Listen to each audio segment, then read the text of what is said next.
Darth Maul, the last naturally trained Sith under the rule of two Sith lineage. The iconic warrior was taken from his home at a young age by Darth Sidious and trained relentlessly into becoming a killing machine. Under Sidious's vigorous training, Maul would be tortured and conditioned into becoming a highly skilled Sith assassin. Some fans might know that he used Lightsaber Form 7, Duel, the most aggressive of the 7 lightsaber forms. In order for the form to be highly effective, users had to channel their anger, rage, and raw emotion. However, there's more to Darth Maul's fighting style than you think. When we take a look at his fight against Qui-Gon and Obi-Wan in The Phantom Menace, it's clear that he blended elements of Form 4's acrobatics into his fighting style. Form 7, on the other hand, was the most difficult form to learn.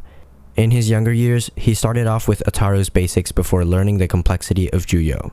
This is also why he knew to defend against Qui-Gon's aggressive strikes to wear his body down, and lure him into a confined space where Ataru was ineffective.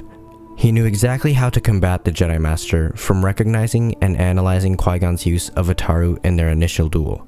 As a Sith hiding in the shadows away from the watchful eyes of a Jedi Order with 10,000 members strong, Maul would need to be able to handle himself in situations where he was outnumbered. It's most likely that he trained in a bit of Sarisu's defense and Form 5's counterattacks in order to combat this. But what form did he truly focus on and specialize in? We need to remember that Darth Sidious trained him to be an assassin, deadly enough to be able to handle almost anything thrown his way. Jedi, bounty hunters, anything. So Darth Maul honed his skills focusing on Form 6, Niman. Niman was a hybridized lightsaber form that combined elements of the 5 preceding forms into one generalized form. It balanced out the specializations of each form and focused on moderation and adaptability. As a result, Niman was known for having no apparent weaknesses, but no apparent strengths either. It was a jack-of-all-trades fighting style that could be tremendously lethal if used properly.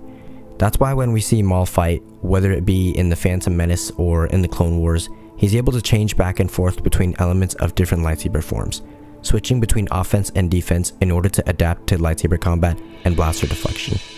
Niman also included the training of force-based attacks, in which Maul used a force push to initially end his first duel against Kenobi. If not for his overconfidence, then technically Maul would have won the fight. Combining Niman with the aggressive fury of Juyo, Maul would be extremely deadly. However, it wouldn't be enough to defeat the master of Sarisu in the Clone Wars, as well as his former master. Anyways, what do you guys think? When I take a look at his fight against Ahsoka, I'm kind of perplexed when people say Ahsoka would easily win, because technically she did. However, I believe Maul would absolutely wipe the floor, if not for a few factors. First off, Maul was clearly holding back because he was trying to coerce Ahsoka into joining her so they could go fight Sidious. And along with that, Maul was beyond mentally paranoid at this point during the Siege of Mandalore. He had previously encountered visions of Anakin's downfall and sensed his former master's plans beginning to take action. Not to mention, before this duel, he had been emotionally scarred from the loss of both his brother Savage as well as his mother, Talzin. So if he wasn't holding back and had the right mindset going into this duel against Ahsoka, I wouldn't necessarily say he would stomp over her, but he'd definitely triumph. But to be fair, he did get parried pretty hard from a blind Jedi.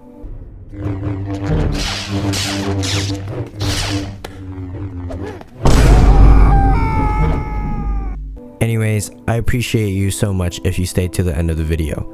I'd be so thankful if you could hit that subscribe button, and I'll see you in the next one.